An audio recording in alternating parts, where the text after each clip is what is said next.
Good morning, everyone. Hey, oh, guys. camera's over here this time. Oh, sorry. I should have had it the other way. I'm looking at myself, sorry.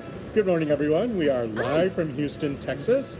This is Wednesday, June 13th, and show number 42 of Live with Captain Housekeeper.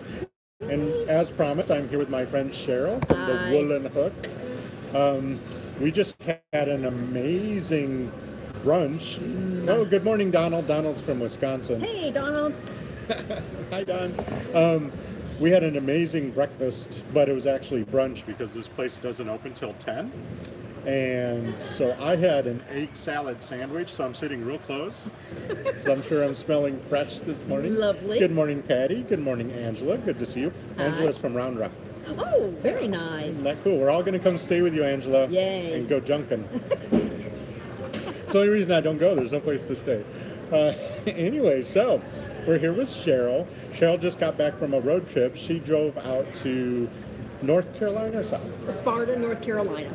Sparta, North Carolina with her husband, and she taught some crochet classes out there. And then took her time. I think she's been gone 2 months. Isn't that? it feels felt like it, yeah. It was just a week. Yeah, it was just a week. But she took her time coming back to Texas, and if you want to see some of her wonderful photos, I put a link to her Instagram page on the show description down there, and you can explore more things about Cheryl. I shared a lot. She it shares. was gorgeous. She's good at sharing. 3,000 miles in 8 days and saw some gorgeous country. So yeah, check out the Instagram feed. What was your favorite place? Ooh, you have to choose. Yeah, I know. Probably driving down the Blue Ridge Parkway and stopping at the incredible scenery. And we live at or below sea level here, so mountains are a novelty. Yeah. And so these were gorgeous mountains with beautiful vistas, and my husband and I were just overwhelmed by it. But we came home deciding we like living on flat ground. You like the heat and the humidity. Yeah, no, we like flat ground. Yeah, it's challenging living in the mountains. It is, but gorgeous. I think I saw my sister Deborah. Hi, Deborah. Welcome. Deborah. Deborah lives near the mountains. She's Yes, in a she high does. mountain desert in Nevada, which is adjacent to mountains, but not actually in them. And that would be okay. You can see them. You can see them, but you can go to them. You don't have to hike up to get to your driveway. Your driveway doesn't look like this. Precisely. That makes me a little nervous. Need four-wheel drive. Yeah. So if you remember last time we talked, we were at Tacos A Go-Go, and none of you could understand what we were saying because the connection was so bad. So I hope I cleared up those technical difficulties. I hope so. And if you remember, we talked to Cheryl about the concept of minimalism. And last time we talked, and you couldn't hear it, one of the things she brought up was a book called Decluttering at the Speed of Life. Life, yes. Not the speed of light, the speed of life. And it's kind of the concept that you have to declutter as you go. Right. You shouldn't be forcing it. Right. And she's been kind of chronicling this on her blog and her YouTube channel and her Instagram page. So I'm really happy to be here. Thank you. That book's by Dana White. Yes. And if you're curious about reading it also, I put a link. I put it in my Amazon product page, so you can see the book there. So tell me again, what did you get out of that book, Decluttering at the Speed of Life? What's Well, most good importantly, what I got out of it is that if I can't get something done in one day, if I can't get it done all at the same time, I don't even bother. Yeah. And so that leads to inertia and frustration. Yeah. So her philosophy Hoarding. is hoarding. Yes, more hoarding because you're just not It getting accumulates, it. doesn't Does. it? If you're not using it up and moving it through, Right. it accumulates. It does, and then it's overwhelming. Yeah. So her point is life is life, and so if you have 5 minutes to clean something up and throw it away, recycle it, give it away, take those 5 minutes and use it and schedule those things. And in my case, over the last few weeks since we met last, I got ready to do this trip and to teach and to travel, and I've gotten not nearly as much done as I had originally planned. That's because you had other things. I had because life happens. Life happens. Life got in the way, and I'm not as young as I used to be, so it's taken me longer to get home and recuperate from a 3,000-mile road trip. And So I still haven't gotten a lot done, but that's okay. I'm not in despair. I haven't thrown up my hands. I just You're know not that beating yourself up. right. I just need to get back at it and keep doing little things. And I even moved the whole philosophy out of the studio and into other parts of my life, such as the kitchen. I have a huge box that I've got to donate of extra stuff from my kitchen that while I was putting dishes away, I thought, I'll just set some of this aside, put it in a box, and it's ready to go to whomever. Yeah, to wherever you want to donate it. Yeah, well, you know, I've talked about my storage shed out back by the pool. Right. And it's a big storage shed. It's 2 stories. It has a loft. Oh, nice. And but if dangerous. dangerous. If you open the door right now, it's literally a wall of stuff. And the last thing on there was my Christmas tree standing up. That's the last time I opened that door. But I tell you, anytime I think about decluttering that storage shed, I think I need to carve out an entire weekend. Yes. Or I can't do this. And so guess what? The Christmas tree's the last thing, and it's not Christmas time anymore. Not yet. It's coming, but not yet. Yeah, so, that's what But happens. if I went out and just took 5 minutes, you know, I go out with the dogs every day and exercise them. Right. And the storage shed's right by the pool. What if while they were playing in the pool, I just opened it and took one thing out? That's 365 things a year. Wow. You know, if you think that about it. That puts it into perspective, Exactly, doesn't it? and it would take 2 minutes. I'm out there anyway, avoiding the sun because it's so hot. But yeah, I can see now decluttering at the speed of life. That would be at the speed of my life. Right. I Exactly. don't know why, but I can't carve out 2 days to clean out the storage shed. No, it's overwhelming, and if you And I beat myself up because of it. that's easy to do. So yeah, little bits at a time here and there, and I still haven't put away all of my vacation stuff because I'm afraid that I'm just going. So I have a mound on my kitchen table. So I'm using some of Captain Housekeeper's suggestions on how to deal with mail and some of the other things. Only touch things once. Yes, I like that. Only touch it once. That's helped me out a lot. Yeah, because otherwise if you touch it more than once, you start making to-do piles. And they accumulate like dandruff. Yeah. That's not pretty. Like visual dandruff throughout your house. They do. They do. Nobody wants that. No. In fact, thanks to his advice, I now go out to get the mail through the garage. So on my way back in with the mail, I've already sorted it. True junk mail that I don't have to worry about shredding goes straight into the recycle bin.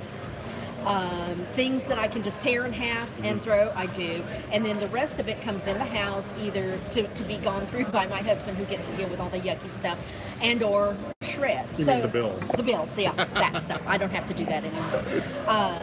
So I'm only handling that mail once, and then the important stuff that needs to be dealt with is only handled once before it's dealt with. So that only the helps. important stuff comes in your house. Correct. That eliminates a lot of clutter immediately because you're not even bringing it in. Yep.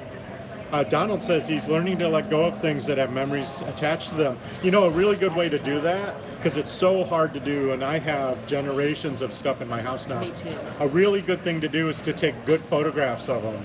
Take a really good photograph of that thing. Yeah, that's a great idea. And frame it if you even want to see it. Frame it and make a wall of your family, heirlooms. I like that idea. But then you can also let go of the actual object, because after a few generations, it gets to be too much. Yes. And as we're finding out, those of us that are over the age of 23, the next generation doesn't want our stuff. No, that's a thing. There's a whole thing about nobody wants your heirlooms anymore. No, so, they don't. But if you had a nice Sad. scrapbook full of, all those tchotchkes that, they don't really have value, but boy, they're so important to you. Yeah.